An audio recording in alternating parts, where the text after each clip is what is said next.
Interleague Journeyman. Great to see you, fellas. Dax and Gordo back in action. Daniel Charles Gargan here. Guys, we're gonna do a couple different things today, and I'm pretty excited about this little format that we have. Producer Sam has given us a little bit of professional criticism, a little feedback, some motivation, however whatever you want to call it. But it definitely, I think, it's going to help us because we're going to get through some more topics with MLS stuff, which I think, there's so many things, as you guys know, with the soccer world right now that we can talk about, but it's hard to hit on all of it. And we're gonna open this up. We're gonna call it the 1-2 with Gargs. Which is weird Typically, because I don't think you've ever done a 1-2 with anybody. You I know. typically, I would check in from the nine, and you just hit it over my head every time because you wanted assists, trying I to play I somebody had a through. I had a feeling that's where this was gonna go, and true to form, Gordo, you took the alley oop. That's what I Gargs, you did, got to dude. go find I yourself always playing a 1-2. laid up things on a platter for you, which is, standard for Gordo. What I would have been doing was knocking that ball into Gordo's feet, making the run and the overlap, expecting the ball back. And did he ever see it back? No, No. absolutely not. Gordo fucking bobble it, hit his knee, try and recollect it and get possession back and then kick somebody. That was where it usually ended up. But that's all right. We got topics here because we don't need to include the ball today. But we're gonna run through, and we're gonna start with Leagues Cup. Obviously, we're sprinting through a summer soccer, which is soccer summer, which is it does feel kind of insane how much is going on right now. Dax, you're Oh yeah. living and breathing it much more intensely than either Gordo or I are, but there's a lot happening, and MLS, I can only imagine what that front office, that MLS headquarters in Manhattan is looking like, with bringing on a new commissioner, jamming a tournament into regular season play, plus the Open Cup, plus the World Cup, plus changing the calendars. Oh yeah, and Yeah. we're playing games too. There's supposed to be a season going on, right? Um, in the summer transfer window.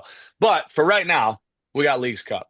So here's how we're going to do this. I'm going to kick it to one of you two for the topic, and you're going to get, we'll call it a minute. You're going to get a minute to stake your case. Whichever side of the coin one of you takes, the other is responsible for the other side of the coin. That's Love how we're going to play it. this. So, Gordo, I hope you did some homework. Dax, We're I hope making you can be magic. brief. We're going to see what it looks like here. And the first topic is, should there be more games in Mexico? My feeling is fuck Mexico at all times. That's what I kind of feel like with everything. No, that's my overall sentiment for Mexican You don't soccer. you, you don't enjoy their beers, their beaches, their golf courses. Mexican soccer. Mexican soccer. Ah, We're okay. talking Mexican soccer. I Well, love I don't know. That Mexico. wasn't what your statement was, but that's And I absolutely, you know what I love about them the most, is that I love them being our adversary. I do yeah. genuinely enjoy that. And I love how much they dislike us. I love how much we dislike them. And I love the competition on the field, which is all where this is all born from. But no, they have great beers. Their guacamole is incredible. The chips, the beach, the culture, the history. I was at the Museum of Natural History this weekend in New York, and got to cruise around kind of their setup. It's special. Mexico is special. Meanwhile, I digress, and we were already off in the wrong foot here with me talking. But we're going to keep it brief. And Dax, I'm going to start with you. More games in Mexico for Leagues Cup? Yes or no? Yes. Should be more Why? there should be more games in Mexico simply because I feel like you want to get the most fair competition you can possibly get. And MLS teams at this point in time have absolutely shown through three versions or iterations of this tournament that when the majority of games are played on US soil, MLS teams are going to win. We have three versions of this tournament, 3 champions from MLS. We haven't even had a Liga MX team make the semifinals since the first year. We absolutely should have more games in Mexico because we've already had a couple games in Mexico at this version, and they've wiped the floor with MLS teams. So more games in Mexico, make it a little bit more competitive, a little bit more fair, and we will really see if MLS is starting to get to the level of Liga MX. I love it. You got a little extra time. Are you surprised that this has been the way that this tournament has evolved? I'm a little bit surprised that it hasn't evolved a little quicker to games down in Mexico. I think that the logistics of a tournament like this can kind of be a little bit of a nightmare. But yes, I'm a little bit surprised it's taken this long to get more games down in Mexico. I feel like I Gordo, nailed that answer. I just don't know you how did. Gordo's going to follow that up. That's pretty good. Gordo, tell me why they should leave the tournament in the U.S. Because this is how it originated. It should be a tournament based in the States so we can generate revenue, add more fans, get them excited, keep it in one place. It segregates the entire tournament. If you're going down to Mexico, you're traveling, you're doing this. It makes Yeah, it but the a Mexican logistic teams have to do nightmare. that. They're No, they can traveling up come. to the They come. U.S. Yeah, they travel here for an entire 30 days. You don't have to go back and forth and do all that and make it. It just seems too segmented and segregated for me. I want it all in the Gordo, same place. Yeah, is there an MLS team that can do what Club America did in Portland this week? You see the environment in Portland. It was Club America, all yellow yeah, jerseys. Their new yeah. signing And lost his mind. He called the environment shit, which is like the worst thing you could possibly do. Can any MLS club do that in wherever? Mexico City, in no, Pachuca, in no, Monterrey, wherever? No. no, they can't. I mean, the only thing. I mean, That's a good point. yeah, if they wanted to do it, I mean, somebody like Seattle who travels really well, Portland who travels well, but it won't happen. It'll never happen. You can't go down there and dominate the Never is a majority big of the word. fan base. Never, never. It will never Wow. ever happen. An American-based MLS team will go down and dominate, a crowd fan base in the country of Mexico. But That's yet they saying something. consistently do it. I They agree. I agree consistently with do it here. Gordo. I You agree with agree with Gordo. Gordo that an MLS fan base wouldn't travel to make a significant dent in Never, the ticket sales in Mexico. never. We've seen it happen a few times where I believe Vancouver and Columbus are the last 2 teams to go and play a CONCACAF Champions Cup final down in Mexico, and it was not even close. I mean, But you don't. Okay, so they only let's. allot a certain amount of tickets to go to those games anyway for the away fans, but yeah, Yeah, Yeah, I they mean wouldn't even that's they a good wouldn't even point. allow it. They wouldn't even allow it to happen. The fact Mexico that may not Portland, allow it. You're right. You're right. they won't. Who's at fault though, Gordo? Is it Portland's fault? Yes. Yeah. Yeah, we should start playing by our own rules and saying we're not going to allow. I mean, I don't know how. I have zero I idea. don't think that it is in. I don't think Leagues Cup is included in the season ticket package for It's MLS not. teams. Right. It's So outside. that's the first thing. It's outside of that purview. So stands to reason that Club America is the most well-traveled fan base on the entire continent. So they're going to outnumber most teams anywhere. You don't agree with Mhm. that statement, Gordo? I think Chivas travels better than Club America. No, Well, it's close, Chivas but Guadalajara. Yeah, We're splitting hairs, but it's probably 1A, 1B. But your point is valid. I don't know. I don't know if I agree with this. I think, especially with the amount of importance that MLS is putting on this and Liga MX is putting on this event, I don't think it's going to be anytime soon. But saying never for an MLS fan base to go to Mexico for a significant game is saying a lot. And I think that never. maybe, I don't know, maybe that answer is hopeful out of me. But at some point, here's what I'm seeing, guys. I'm seeing the top tier of MLS playing with the top tier of Liga MX in something That that is that more significant than just this League's Cup. So I think that at that's some point there's irrelevant. going to be some type That's of travel there to Mexico we're that sorry, Gargs. participates in that. Go ahead. Sorry, Gargs. No, I mean that's irrelevant. We are proving that we can play with these teams. I mean Right.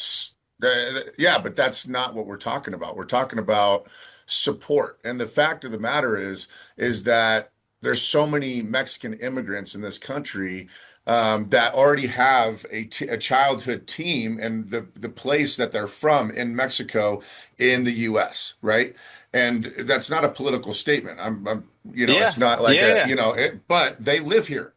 They Yeah. are U.S. citizens in a lot of Yes. instances, and Yep. so they are planted in Portland, in Chicago, in L.A. They're there. They're living. Right. So it's in their backyard. It is their home, but they're going to choose to support their childhood team rather than the team that they may go on a weekly basis. They might be fans of both, but when it comes to push and shove, they're going to choose their Mexican, I get heritage. that, and that's a good point because their fan base is in and Uh, around the cities that we're talking about. It's not as significant, which there's not a ton of Americans that are doing the same thing, that are dying to get to a Portland Timbers game at Cruz Azul, which I can validate that with you. But here's what I'll say: Did you guys expect MLS teams to be as dominant as they have been in this competition as quickly as they have been? Yes or no? No. No. no, Gordo, no. Okay, so no. now can I'm in the same boat. I am still genuinely surprised at how quickly our level has been risen in MLS and how quickly we are competing with these Mexican teams. That okay, maybe we are just asking a little bit more of our fans to raise their level over the course of the next few years. And I is it isn't it, I don't think it's an impossibility. I think the reality of it is fair for your expectation to be never, Gordo. But I think our fan base, along with our game, along with the product, has to improve just like it has been over the course of the last few years. That's where I'll leave it. Best team in the tournament so far. Dax, who do you got? FC Cincinnati. Wow. Cincinnati Interesting. has been, for me, they've been one of the better teams in MLS over the last, I don't know, month and a half. And part of it has to do with Evander. I don't think there is a player in North America playing better than Evander right now. And when you have a number 10, of course, Lionel Messi is always going to be in that conversation, and he still is in that conversation. Hmm. But Inter Miami, they lost without him recently. Without him, Yep. Bertarame and Luis Suarez. So I don't, they, I guess, mathematically still have a chance. But there are right now in MLS, you have 6 teams right now on 6 points. So if you have 6 teams that all somehow end up on 9 points, there's going to be all kinds of different permutations with goal difference and stuff to advance to the quarterfinals. But Cincinnati right now is in excellent form. They score goals. They score more goals than any team potentially on the continent at this point in time. Now, defensively, they're a little bit soft. They still concede too many goals, but Evander's playing better than any player on the continent. He's in Yeah. tremendous form. He's playing, in his own words, he's in the best form of his life. He scores a banger on a weekly basis. He's just so fun to watch. I think Pat Noonan has stabilized that team in a good way. And I think that with Atlas on match day 3, I have no doubts that Cincinnati is going to advance to the quarterfinals. I definitely think that they're the favorite. Gordo, is Cincinnati's form in MLS sustainable? I mean, Dax just said it. Evander is doing some silly, stupid things on the pitch, and it's really fun to watch. I mean, he's pulling up on the 89th minute, and he's dipping it in the I mean, if he hits it in the 40th row, you're looking at him saying, "What are you doing? Like, Mm, A why would you 25 yard shoot 25 that?" yard banger is a penalty for him. I yeah. know, I know. So listen, we've said this time and time again. When you get somebody as hot as Evander in any league, right? He's playing like, you know, don't kill me, Messi fans, but he is basically Messi right now. Anytime he steps on the field, he's going to make something happen. He's going to score goals. So anytime you got somebody hot like that, we talked about Acosta was doing that for Cincinnati a few years Yep. ago. Now he's stepped in and done the same thing, and I can't disagree with Dax. When you got somebody that hot and so good, I mean, you're going to do some dangerous things in the league, and you're going to be tough to stop. Dude, what are they serving in that Highline chili? All Hmm. right, Gordo, who do you got? You got somebody other than Cincinnati? I mean, it's tough. I'm going to take Chicago. I'm going to take Chicago. Lewandowski is going to score some goals. He's already off. He just scored his first goal in Leagues Cup. They beat two Mexican teams, Necaxa and I think Santos Laguna, right? Which aren't two super strong teams, but You know, we're gonna go out and just say Chicago's gonna do something special. you know who And they have Dax in next, his Gordo? Chicago Fire hat. In my Say it Chicago again. hat. Do you know No, who I don't know. Chicago has next, Gordo? I don't. Do they have Cincinnati? Tough game, buddy. Tough Who? game. Who? So this is Who? fun. I'm glad you said Chicago because I think this kind of plays into my argument. Austin, 2 wins, 6 points, cruising, right? Guess who they have next? Club America. Chicago Fire, 6 points, cruising. Guess who they have next? Cruz Azul. Two teams from Mm. the Mexican side, two gigantes, two of the best teams in Mexico. I don't disagree with you, Gordo. I like what Lewandowski is doing right now for the Fire. I think that game against Cruz Azul is going to be a very difficult game. If they win outright, I think it'll be one of the most impressive results in the entire tournament. I also don't think they win that game outright. I think it either goes to I think it goes to probably penalty kicks. I think it's a draw after regulation and they go to penalties. So one of those teams, Cruz Azul or Chicago, will be on 8 points if you win the penalty shootout. I think Cruz Azul is going to be safe because we know based on this version of the tournament that it requires less points from a Mexican team to advance. It requires more points for an MLS team to advance. You could theoretically have 8 points as an MLS team and not advance to the quarterfinals. That's how Hmm. competitive it is. So Right. I don't disagree with your logic. I just think that schedule wise, they've got a significantly tougher game than uh, Cincinnati. Columbus, who has Pumas. Cincinnati has Atlas. Charlotte has Pachuca. So there's a lot of there's those teams that have There's six still some points. Right. movement left here. There's some movement left, but your point still stands, Gordo. I'm being the devil's advocate with the schedule here. Hey, if you're gonna make it deep, you got to beat these teams. So Yep. I'm interested to see what Chicago does, and I think that I think that Lewandowski. I mean, we don't gotta say it. He's proved it for a long time, man. This guy can change games and score goals. So that's why I'm gonna select them. I like it. I think it's two good picks, and I like that neither of you went with the Mexican side. Appreciate that I out of went with you. a Mexican team last year and I got burned. Yeah, I went with Club and you got America burnt. last year and I got You burned. did. I was tempted to take them again this year because they're on 6 points with a great goal difference and leading the Liga MX table, but like I can't do it. I can't bring myself to do it. Good man. Good man. Look at you growing up right in front of our eyes, Dax. I We do think they appreciate beat that. Austin though. Yeah, that's probably fair. Austin, not in a great space right now, but the future is right around Hey, the corner, isn't it? hey, December. don't disparage the great form they're in with an excellent journeyman head coach at the helm right now, Mr. Davey Arnaud. Davey. Two I think wins. Davey. interim coach goes usually one way or the other, right? It can get really sloppy really quick, and the wheels can completely come off, or you get a little bump. And Yeah. Davey's doing a nice job. All right, Gordo, we're gonna shift out of the Leagues Cup and give you a chance here to climb back into the power rankings with our guys, the LA Galaxy.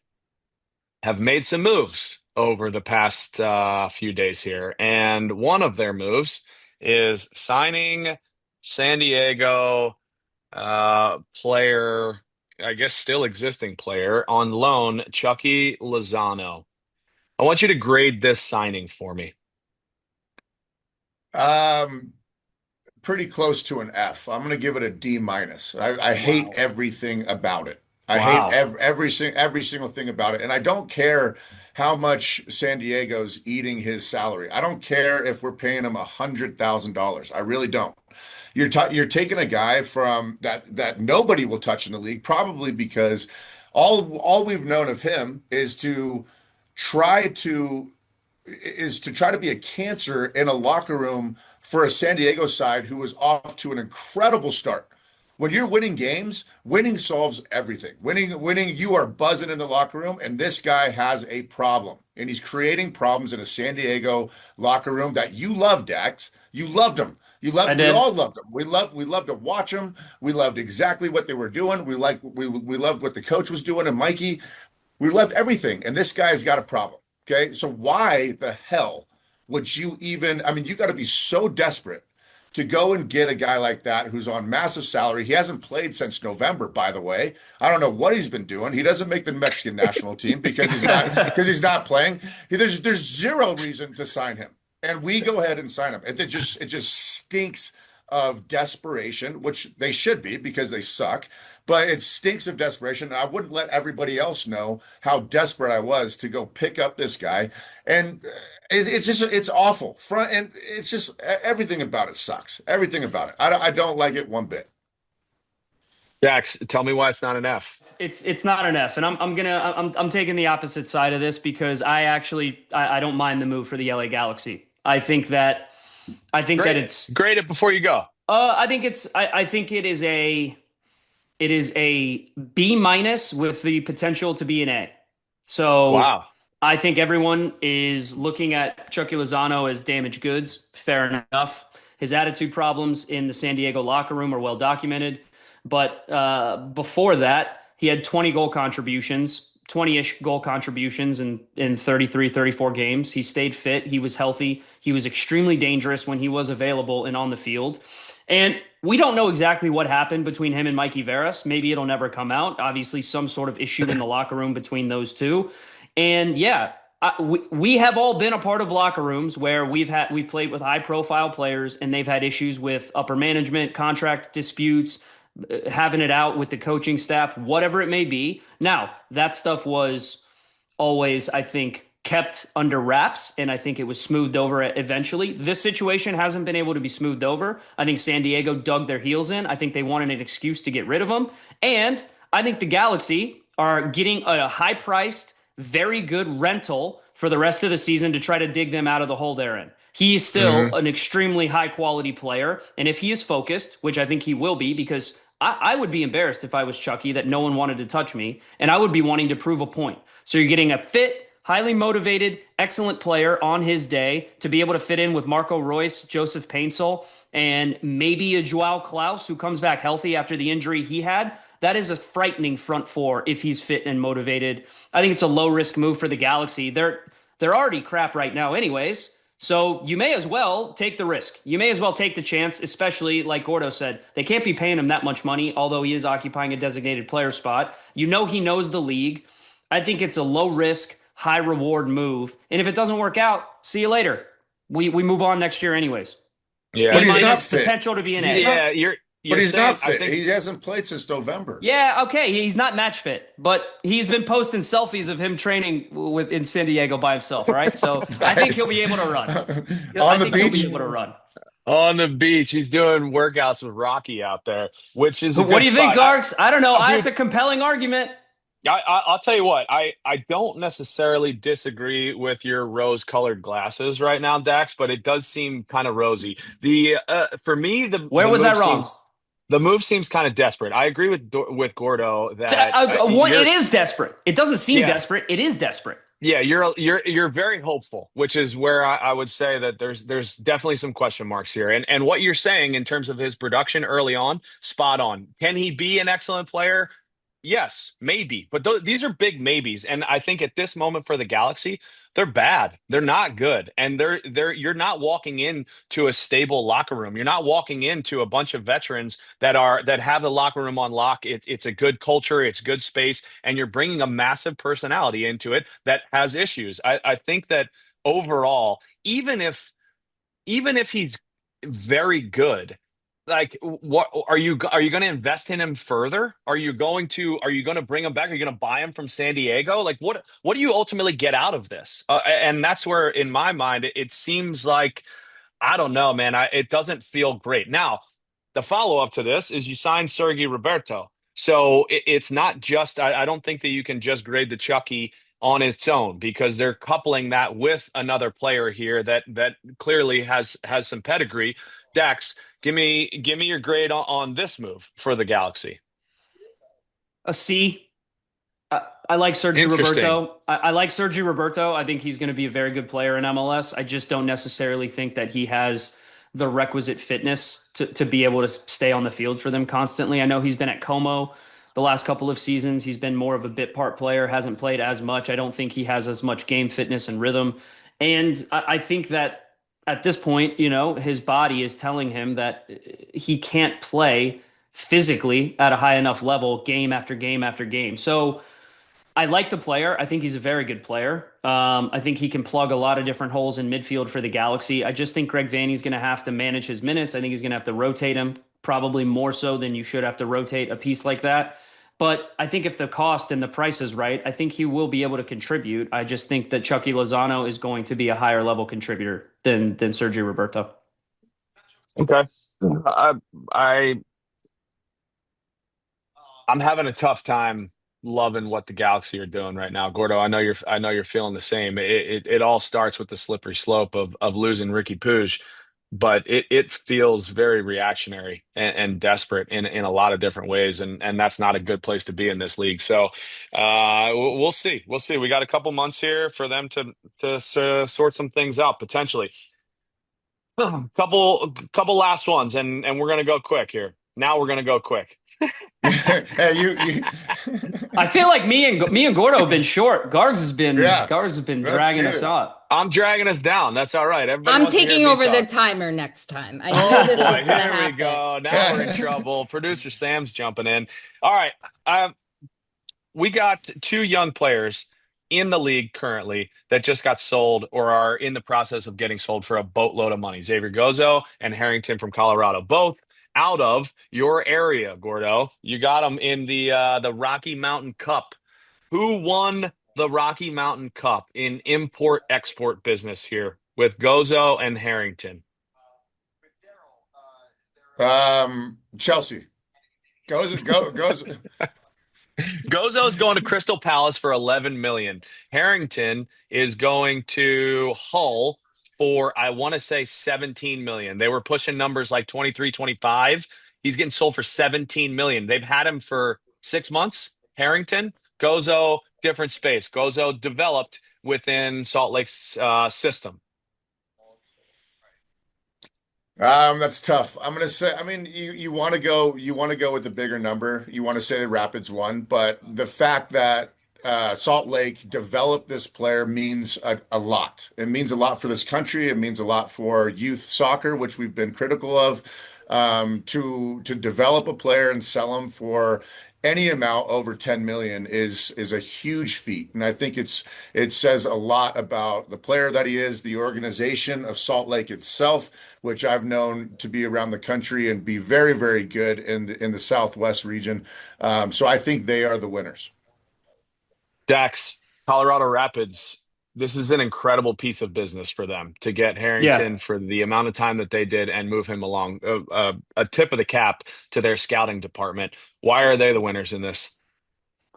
Well, because if you're a young center back, you go to the Colorado Rapids. If you want to go get sold, they've proved the proven track record. Austin Trusty sold for good money over to a team in Europe. Moise Bombito, they develop him, they bring him in, give him the keys to the back line, sell him for big money over to a team in the French league. And now Lucas Harrington, I think, is the shining example of what can happen if you scout the right leagues and the right players that will fit in Major League Soccer, the right young players that can come over and contribute right away, and you sell them for a massive number. And I think Gozo has, for me, the higher ceiling, but I think Harrington has the higher floor.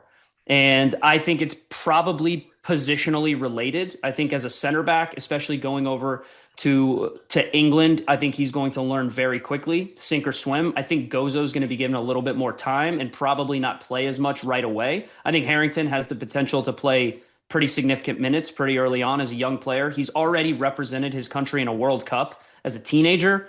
And so he's getting kind of drinking through a fire hose at this point, getting more experience and more experience. But everything I've seen of him is a player that has really every single tool that you need to be a high level center back.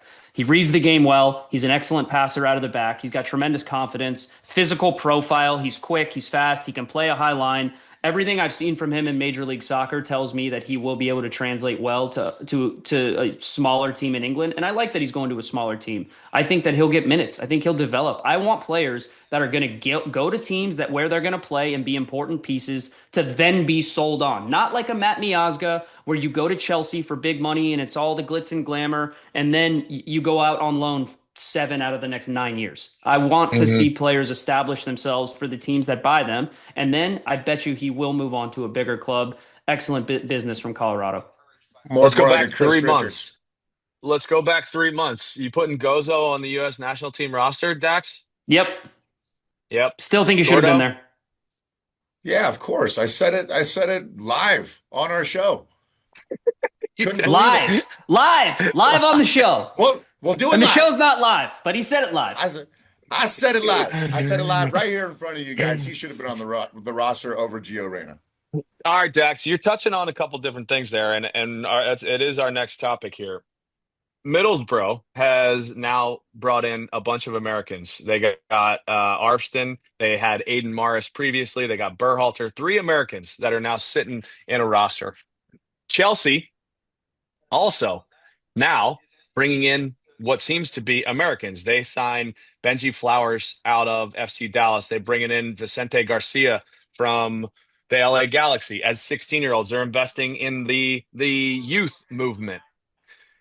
Who's going to be America's team out of those two? Chelsea. Chelsea is.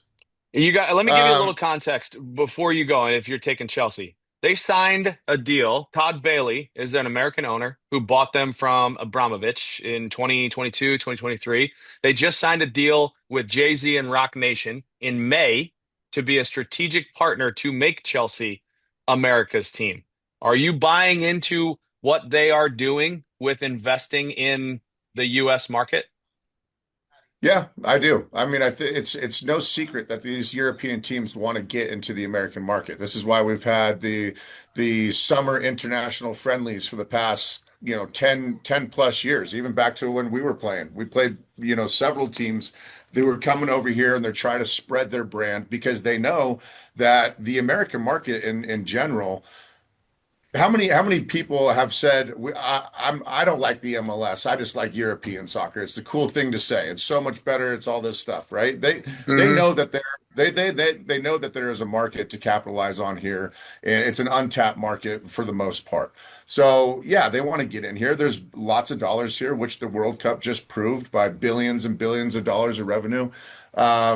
Do I think that Chelsea is going to be America's team? No, I don't. I don't think that. But if I'm choosing between the two, even with the ownership and Rock Nation and all that stuff, there's just not gonna be for a high profile club like Chelsea. There's not gonna be a significant influx of American players, especially ones that people, the average fan, know about. Unless Pulisic goes You need a there or anybody. superstar. You need a superstar to go there, So these guys, it's great that the youth movement's going there, but nobody's going to know.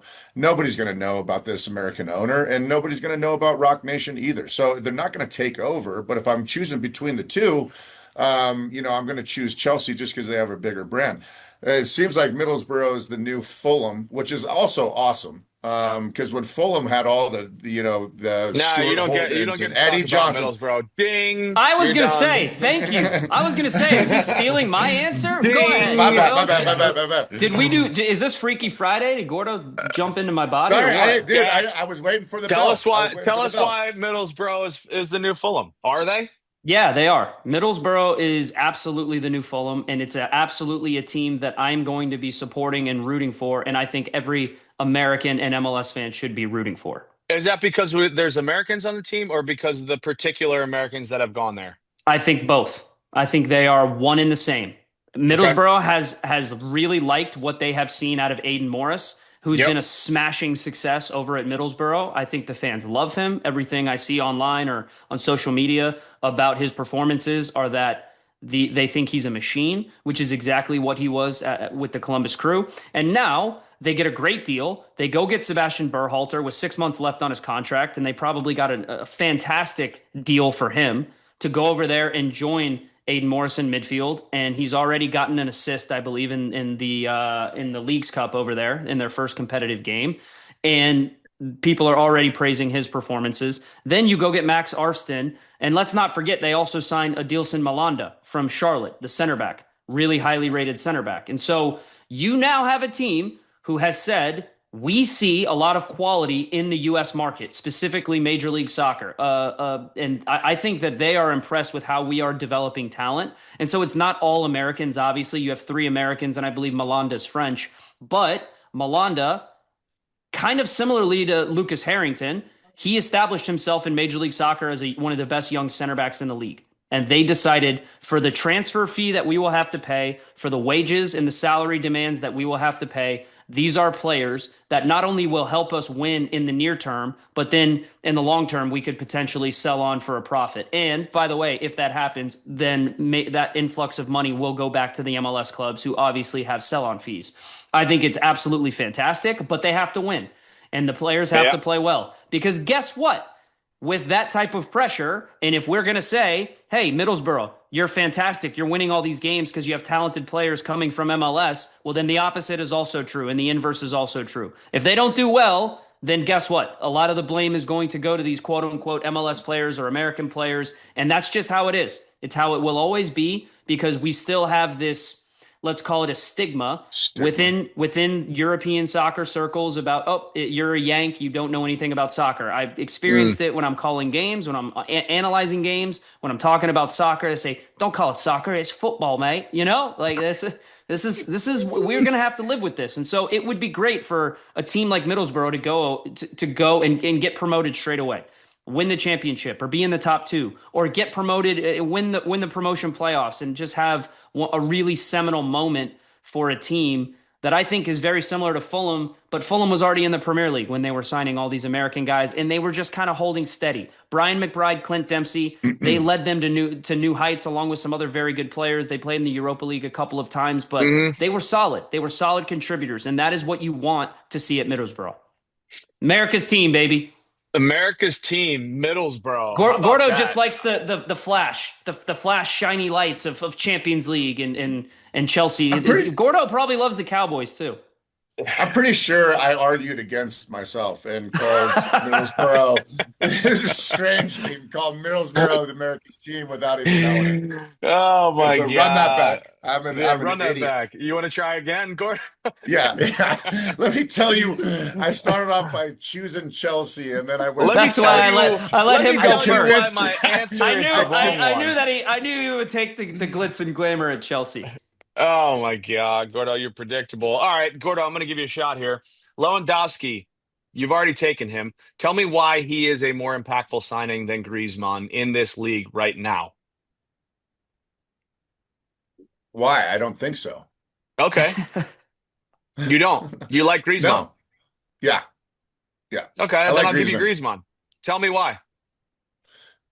Griezmann's going to do a lot more for your team than Lewandowski. As much as I'm a number nine and I like goals, he's going to sit up top and he's going to poach. We all know what his game is. Griezmann can do a plethora of things. He can drop into the midfield. He can spray people. He can, he can also score goals, but he's going to add a little, a different dynamic to your entire team. He's going to give you the full package. Like I said, he's just going to give you a number of different looks. You can move him around. You can get more creative with him. Lewandowski is an all in all, poaching striker number nine. His team needs to get him the ball. With Griezmann, his team's going to be looking to get him the ball all over the pitch. So, so the ball is going to be on his foot as much as humanly possible, which is going to attract attention, open other people up. So there's just more options with Griezmann, and plus he's just a legend. It sounds like you just like Griezmann's game more, which is also fine. Dex, you're in your Chicago Fire lid. Tell me why Lewandowski is going to be more impactful for this Fire team in this league. Because Greg Berhalter is the number 9 whisperer, and I'm surprised. That's the right answer. I'm surprised Gordo doesn't know that. I have had the pleasure of calling a number of Orlando City games since Griezmann has arrived. And everything Gordo says is true. Griezmann is a different type of profile, a different type of player. But when you want to talk about impact, Griezmann has been substantial. But I do think Lewandowski, he doesn't need to do what Griezmann does. He isn't going to need to touch the ball a ton. He is just going to have to get in the box and be able to get on the end of service. Because Greg Berhalter, all he does is produce Golden Boot winners. That's what he's done in his entire career. His system, the way that he plays, a good high-level striker can feast. So I'll give you some names of some Greg Berhalter strikers. Kai Kara, great player, excellent goal scorer in Major League Soccer. Hugo Kuipers, similar scenario. Robert Lewandowski's better than both of them, and I love those guys. Kai, friend of the show, amazing guy. They are not Robert Lewandowski. And I don't care that Robert Lewandowski is 37, 38 years old. He still looks as fit as he did when he was 18.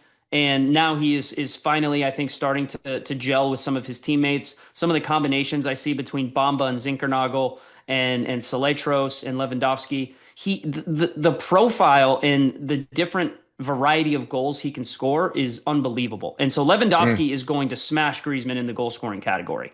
And that is, I don't think a hot take. I don't think that's a crazy statement to make. Griezmann is much more at this point in his career an all-round player. He is going to help Orlando City on both sides of the ball. One of the most impressive things about Griezmann right now is his defensive work rate and what he is doing for Orlando on the opposite end of the field. Mm. But he Hmm. also is a creative player. He makes players around him better. Lewandowski doesn't necessarily need to do that. He just needs to be there to score goals. So, look, their impact, you could argue either side, but there's no question Lewandowski is going to score more goals. All right. That wasn't the It was a question. trick. That was a trick question. They're both the right answer. Another case I think of two teams getting it right. Griezmann is a great fit in Orlando. They went from being completely irrelevant to Lifeless. actually interesting, and that is Yeah. solely down to him. And I mean, I guess you got to credit removal of the coach as well, which is I think a big gorilla off the back of a lot of those players, and you can see the freedom that they're playing with. You can see the excitement, but you also bring in a personality and a player that is Griezmann. It is apparent, and it is completely changed the complexion of their team and injected some life. But Lewandowski is also all like the hardest thing in this league to do is score goals, and he's already come into the league and scored goals. We've seen so many foreign imports come in here and really struggle to adapt to the pace, adapt to the physicality, adapt to just the different lifestyle, and he's done it. And I can't imagine with Berhalter and the rest of that fire attack him not continuing to do this and be a very significant piece of what they're trying to do for the rest of the run. And How also, many go he's a superstar. how many how many goals has he? They're both superstars. How many goals has Lewandowski scored? So far, I Mm. think he has four. I was going to say five. He has 4 or 5 in 4 or 5 games, something like The that, way that Gordo. the way I'll that tell the you right Chicago now. Fire are built, he is a perfect complement for what they do, and he's going to continue to do these things. I also love what Griezmann fits in. They both got their player profiles right. They got the signings right. So it was a trick question. You're both Three right. goals, 3 goals in 5 games. 3 goals in 5 games. That's pretty good return. Yeah, early on. Griezmann's got the same, dude. He's got what, two assists and 3 goals, or two Griezmann goals, two and has two two. goals in 5 games. Sample size extremely small, but Hmm. again, as it grows, Lewandowski is going to score more goals. Griezmann's going to have significantly more assists, and he's going to have an outsized impact. I mean, I real quick before we move on, like being able to actually see in person, and this is the big difference between studio work and being able to call game is Hmm. you see the whole field, you see the whole picture, you get a whole grasp of just what he is doing, the influence he is having on the game. He is just a force multiplier when it comes to players elevating their game around him. He makes everyone around him a better player. Midfielders are more bold. He's a part of the whole game, right? Yeah. Lewandowski is the tip of the spear. Yes. Yes. He Griezmann is a floats. central planet. He floats Thanks around for the making my field. argument for me. Keep going. Well, this is also part of the rundown was me waxing lyrical about Griezmann, but you stole that. So good stuff, Gordo. Um, Part of what makes him so impressive is just kind of like his soccer IQ. It's something that I talk about a ton in terms of players that impress me is like, how are they seeing the game? How are they reading the game? How are they thinking about the game? And then what do they do with their teammates around them? Well, I've already seen a number of players elevate their game. You see the midfield of Orlando is significantly more forward thinking. They look to play forward a little bit more. They take more risks in the attack. And Griezmann, he floats around the field. He drags center backs out of positions that they don't want to be in. He's constantly involved in every facet of the attacking part of the game for Orlando. And he's got a young player around him in Justin Ellis, who's an incredibly high ceiling. A teenager still, a player who is really impressive, a very good dribbler, a player who I want to see get more clinical in the final third. But his favorite player growing up was Antoine Griezmann. And now he's playing with his idol. I mean, what an unbelievable story that is. And now Justin Ellis has basically established himself. Who did that with Chicago when you were there, Gordo? What was the kid's name? This is a midfielder that like went up and cried when he met Stevie. Oh yeah, it was Poulter. It was Polter? isn't Polster. yeah, Polster. Polster. Polster. Oh, that's right. Polster. I remember you telling me That that was story. yeah, that was cringy, Oh, That what was a Polster. like nice If his you're dude. if you're li if you're listening, childhood icon, right? it sure was. Yeah, I mean, listen, you don't want to see any man do that to another man, but he he did do it, and it was cringy, but it was I tell also you what, sweet at the same when It was time. sweet. when I met Basti, when I met Schweinsteiger for the first time, I was like, "Ooh, this guy, what a stud!" But I didn't have any Uh-huh. tears. Yeah, I was Yeah. excited for sure, and I was also like 29 or 30 years old. So there's a little difference when like Justin Ellis as like an 11 or 12-year-old is watching Griezmann ball out for Atletico Madrid, and then 7 years later he's playing on the same field as him in MLS. I That's mean, that's Dude, that's special. right. he has also done the near impossible, which is make those yellow kits actually look kind of cool. They with the purple shorts is not they're not as bad as I thought they were, Yeah. but it also may be because Griezmann is an absolute stud. The we're That was enjoyable. The 1-2. Appreciate that, fellas. That was pretty good. I want to finish up The lo- with the longest the 1-2 in history. yeah, it It was was like a actually an overlap that never got finished. Like I said.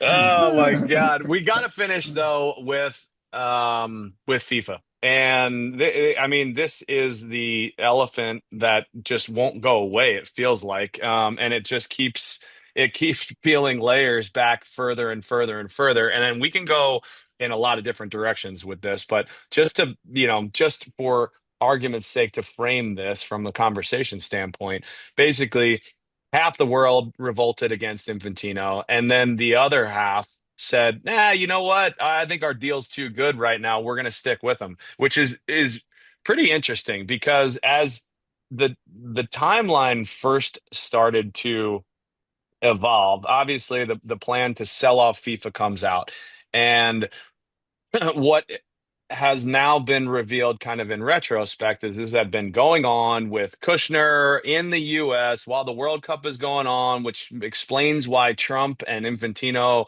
were spending as much time together as they were. Ultimately, the numbers come out. It's $100 million annual salary for Infantino. The rest of these federations kind of lose their mind from quote unquote integrity, which is the pot calling all kettles black, or all the pots calling the kettles black. It it seems it's just wild, and it's a story that's not going to go away anytime soon because the election is until spring of 27. So now we have basically UEFA, Norway, England, Sweden, the UK Prime Minister, Canada, CONCACAF, a number of, I think the Asian Federation minus a couple, are all sticking with where they were at originally. And a lot of people made commentary and made statements right away. And this is calling for resignations, calling for this to change, which in the news cycle and the way that kind of things happen, people have been getting canceled pretty quick. Infantino, though, says, you know what? I got a lot of dead bodies buried, and I know where they are, and goes back to the council and basically says, hey, here's why we didn't share all the things that we should have shared or maybe could have shared, and gets the council back on board and makes a statement fighting. And now he's got roughly half that are willing to stay in bed with Infantino and give him a questionable fourth term, which is out of the rules. But he's arguing that he took over for Blatter, which gives him an extra term. And there's a lot of gray matter, which, as we know with FIFA, there's going to be plenty more. Gordo, I want to start with you, and I want to get some context on how much uglier do you think this is going to get? Like Well, I you think could go in so many layers here and so many corners of all these federations and all of what we've already learned with the way that FIFA operates. How much of that is going to come out? a lot of it. I think people are going to do a lot of digging, and it's obvious that he's making it a very intriguing financial benefit to back him up, and he's already probably paid out all of anybody that's supporting him at this point has received significant dollars from him. So he's not stupid. He knows he's buying his votes. And everybody else, I mean, I just think it's really bad for the game to get to just up front. We've all known for a long time that FIFA does some pretty shady things behind the scenes, but the curtain has been unveiled, and it doesn't look good that Trump, gets Bolligan's his red card, Red card. uh, Yep. Rescinded. rescinded, and he's obviously in bed with them. So I think he's lost control and he's lost the secrecy of what he's doing behind the scenes, and it's just too out front in everybody's face. And you got to clean up FIFA. You have to. $100 million a year in annual salaries and all the other revenue that's being spread around the world is just not a good look for the world of soccer. Jax, when you look at some of the organizations that are coming out in support of Infantino, Mexico being one of them, trying to potentially leave CONCACAF, what's your instant reaction to that? Do you think that there is serious credibility to that? Is it just part of the story to negotiate another piece of whatever it is that they want to Maybe, yeah. ultimately happen? Where does your head go? It's hard to know. It's hard to know what to make of all the moving parts of FIFA and what Infantino's doing. But what I do know is that there's a serious lack of transparency and a serious lack of accountability on all levels from this type of stuff. FIFA should be impartial. There should be no political influence with regard to decision making in FIFA, and that it seems like it's the total opposite. It seems like the more politicians get involved with Infantino and FIFA, the more things go in their favor. And I think that's completely backwards. So hard to know what to make of Mexico wanting maybe it's leverage against CONCACAF. I'm not really sure how it would make sense for Mexico to leave CONCACAF. I mean, I thought Herculez Gomez made a good point. He tweeted out essentially something like, if they leave CONCACAF, will they lose their golden goose, which is playing friendlies in big games in the U.S.? Because the U.S. Hmm. would then have to approve of all their friendlies, and they would, I think, find it very difficult to do that outside of CONCACAF. And also, Mexico's not qualifying for the World Cup if they go to CONMEBOL. Yeah, I mean So that's the biggest one. I don't have any idea how that makes sense for the Mexican Federation. But what I do know is that generally speaking, FIFA, I believe, just made what $15 billion off of this World Cup in the US. I don't believe that they are hurting for revenue. I don't believe that they are hurting for money. I believe that they can pay fair, equitable shares of their profits to the confederations that really need them the most, and also keep people happy, making sure that it's all fair and above board. That's my biggest issue, is all this stuff is happening behind the scenes. And there's really no way to know who is getting what. I would love a full audit of what is happening in FIFA right now, because All right. I think if that came out, I think you're seeing some things where people But would who audits the governing body that's supposed to be auditing the rest of the federations? exactly. That's the point. Is that they probably no one, and so that's the issue. Is that a lot of this stuff is happening behind the scenes, and there's a very serious lack of transparency, which has been my biggest issue all along. There's no transparency in anything that's happening with FIFA right now. And my general thought is that more money in the game is not necessarily always a good thing, especially when it comes to private equity, and especially when it comes to, privatizing financial gains, right? And the commercial rights. I don't see how that is above board with FIFA. So the commercial I think rights one of the thing, things, yeah, it's just all that's an really interesting shady. point. One of the, I think the most attractive things, the most beautiful things about soccer is that it is the world's game. and that is what we hang our hat on. I think that's what the rest of the world hangs their hat on, and that's what has allowed, very specifically this World Cup this past summer to be as successful as it was. You have all these nations coming and participating in it. That would go away with any privatization Yep. of FIFA or of the World Cup or of its assets. I mean, it's already in a space that is kind of teetering in some pretty questionable spots. But Dax, I want you to further kind of Gordo's point or refute it. Like, is this any different than FIFA has operated in the history of its organization? It has Probably always not. it has But that's always the been problem. corrupt. It's always been shady. There's always been deals. There's always been things going on that we don't know about. But fans keep coming back because of the game. We keep coming back because the product on the field is what we want to see because it is pure. So if we're in a space here where it's just business as usual, the things that you're asking for in terms of an audit of FIFA, which, as we know, if this gets more and more political, the audits of things at those levels of power are mirages.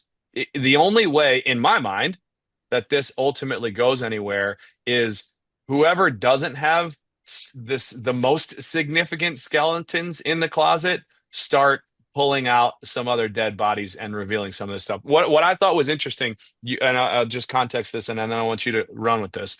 UEFA pays off a mistress for Gianni Infantino while he is with them. They were the ones that paid off his mistress. Now they're the ones that are essentially calling him out for being corrupt. So you're calling yourself maybe to the carpet, or somebody else did. They're getting called to the carpet as well. But now they're they're standing. Did this actually happen? Oh yeah, oh Oh yeah. wow. So Infantino was like the Secretary General of UEFA prior to his appointment that he sits in now, and Got it. had a long-standing um, inappropriate relationship where basically they paid her off and moved her out of the organization. Um, Now they're cutting off his legs. and now they're saying, well, you guys are corrupt. Like, um, where does it go? Yeah, So, yeah. I especially to Gordo's point, if it's going to get that much worse, are we really here to say like, okay, yeah, that's so bad that we can't support it anymore, or this is just more of the same and we ultimately become numb to it? Yeah, I think we've become numb to it, but that doesn't mean it's right. That doesn't mean I'm I not saying want. it's I not know, I right. know you're not, but Yeah. I don't want to go down this path. I would love for someone to oppose Infantino and run against him in this new upcoming election, who is going to hopefully run on account of transparency and accountability and an equal share for all these different member associations and being able to do things in an equitable manner. I just fundamentally do not believe that doing deals behind closed doors, even if you're trying to maximize profit, which you I think his whole argument is, well, it was all going back into the game anyways, which I don't know how easy that is to believe. Things should be above board always, especially when it comes to governing bodies. There should be nothing happening behind the scenes, which, as you rightly point out, Gargs, it's been like this forever, and we still support because we love the game. And so I would like to get to a place where I can support the game that I love without also having the feeling that it's a little icky. You don't feel great about it. I would love to get to the point where you get a president in there of FIFA who is going to say, yeah, we're going to try to obviously maximize profits, but we're going to do it in an equitable and accountable way where everyone knows exactly what we are doing. That's just, to me, be more transparent. And I just don't really think you're going to get a lot of pushback. Gordo, do you feel like if the votes are already essentially split right now, right? So he basically, the way the FIFA operates is you need every member country gets a vote. So, and the majority wins. Do you feel like this is just a bunch of ultimately much ado about nothing, or do you think this sways heavily in one direction or the other? as things you're saying that things are going to get much worse and a lot more is going to come out. Well, I mean, here's the first thing that, like money does so many things. The fact that this guy can have any woman or even a mistress the way that he looks is incredible. He must have just a ton of money because that guy is one of the ugliest dudes I've ever seen. With that being said, when it gets ugly, to, what's going to happen is these countries that are supporting him, and whether they're trying to hide their own skeletons because they've obviously been paid off. If you, like I said, if you are supporting him at this point in time, then you are dirty yourself, and that's just the way I feel. I don't know anything. I don't have any evidence of it, but that's what it tells me. The ones that are standing up against it, rightfully so, because everybody's drawing questions down. They're like, what's happening here? What's happening here? Why are we doing this? Why don't we know? Why isn't it transparent? All the things that Dax has said. Those are the people, those are the federations that are going to try to get him out of the seat because it's corrupt. They're acting like the mob. They're paying people off. They're telling them to be quiet. They're doing these things, whatever it is. We just don't know. So what's going to happen Yeah, as but things Gordo, as why is this the straw that broke the camel's back? Like this organization has been corrupt for forever, and it's not all that different. Now all of a sudden, Infantino, the mob boss that he is, goes to some of the other more powerful mob bosses and offers to cut them in on the deal and ultimately make everybody else a lot more money, including himself. Why is that so? Why is that so problematic in the scope that they already operate in? Listen, everybody, like, if we're just going to stay on the mob theme, right? Everybody's known the mob has been around since the late 1800s, right? They know it's out there, but they don't know the inner workings of it, right? And then as time moves on into the 50s, 60s, 70s, 80s, things start to get revealed. There's more information, and people are able to get that information and really fight against the mob and take it down, right? It always happens. So now that I feel like there's just too Did the much mob get information. taken down, or did it just get regulated by bigger mobs? Whatever, however you want to say it. But all I'm saying is, the more that comes out, the more pressure on these other federations to finally, I think they're going to start crumbling and fighting against and joining up with the other federations to get him out of the seat, because everybody knows it's like when you're doing something corrupt, somebody's got to go down. So he's going to be the guy that is going to take it, and they're going to get him out of the seat, and there'll be another mob boss that moves in, but it'll be different, and they'll do it in a different way. Maybe they're more transparent, but they'll have to clean it up in some way. All right. Okay. Dax, last question for you. How do you feel about U.S. soccer's response in this? So CONCACAF and U.S. soccer they put out a statement, and they didn't call for his resignation, but they did say they used the language fundamental breach of trust. Um, are you? I don't want you to comment on how you feel about that. What I would like to hear from you is at what point does U.S. soccer take another step? Because there's going to have to be there. Everybody Sure. now, with the interest that we have, I think, gained in this game, especially if this continues to be a talking point. U.S. soccer is that's our governing body. That's our focal point. Where do they need to go, maybe to maintain the trust of the U.S. soccer fan, while also I mean, operating in an international space as well that's different than what the US soccer fan lives in? yeah, I mean, I think they're probably going to be patient to wait to see what happens in the next couple of weeks and months to come. I think it's a very neutral statement, right? Not Yeah. it's a very Gordo-esque statement and argument. Just sit there right on the fence, not leaning one way or another.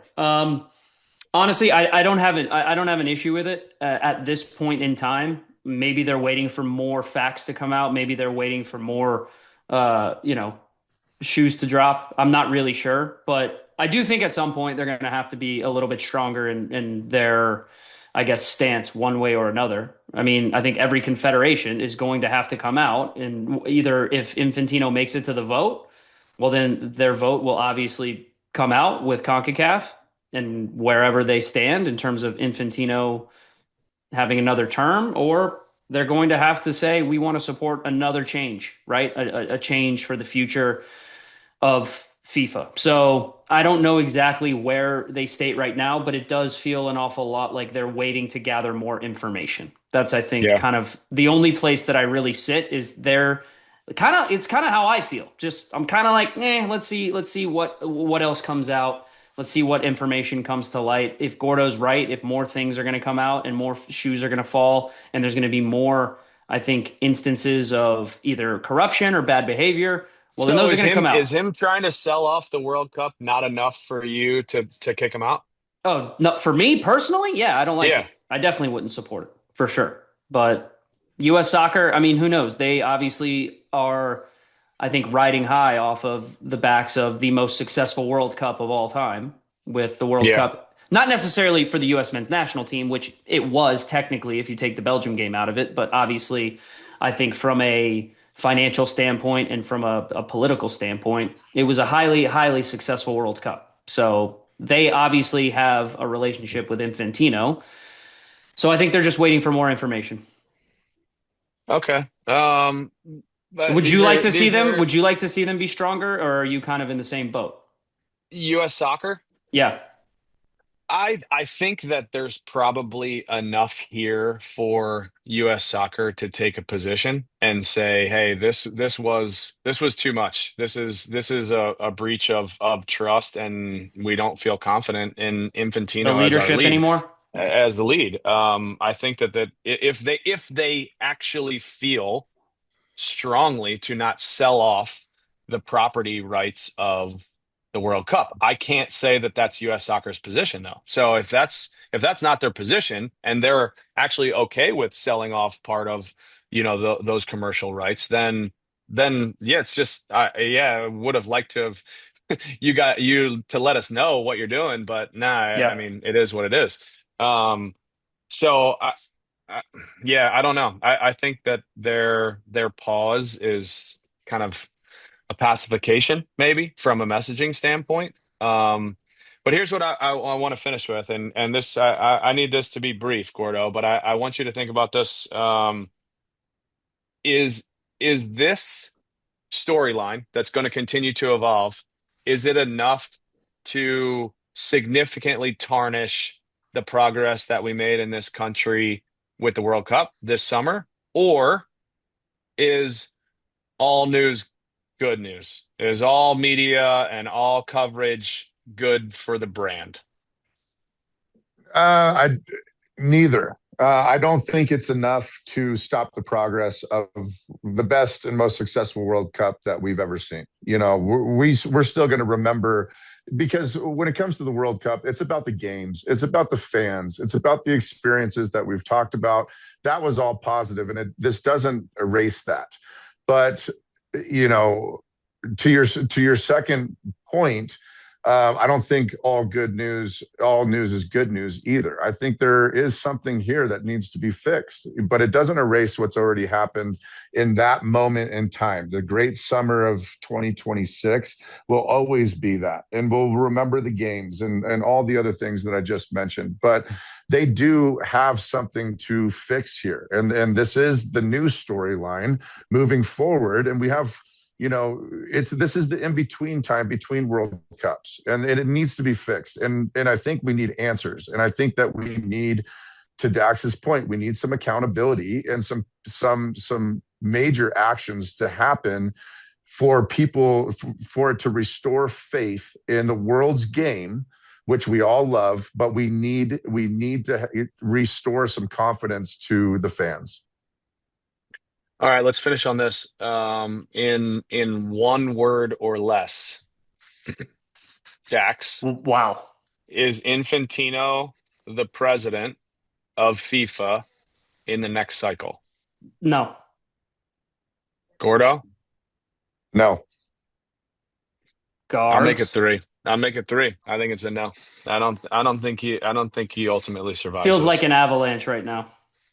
Well, I agree with Gordo here. I think it's going to get worse before it gets better. And I applaud Infantino's willingness to gather his He's going down tribe fighting. and fight for what he's got, but I don't see this one ending well for Gianni. I think it's past its expiration. I tell you what, that Uh was a meaty episode. that was a meaty episode. We covered a lot, guys. That was fun. We absolutely blew past every stop sign on the stopwatch, but you guys were very, very well prepared and delivered some pretty good answers there. So I'm going to give you both 2 gold stars, and we're going to perform better in the next one. I like this Better roundup. than the Galaxy's transfer window. Better than the Galaxy's Okay. transfer window. Gentlemen and journeymen, we will see you out there. Adios.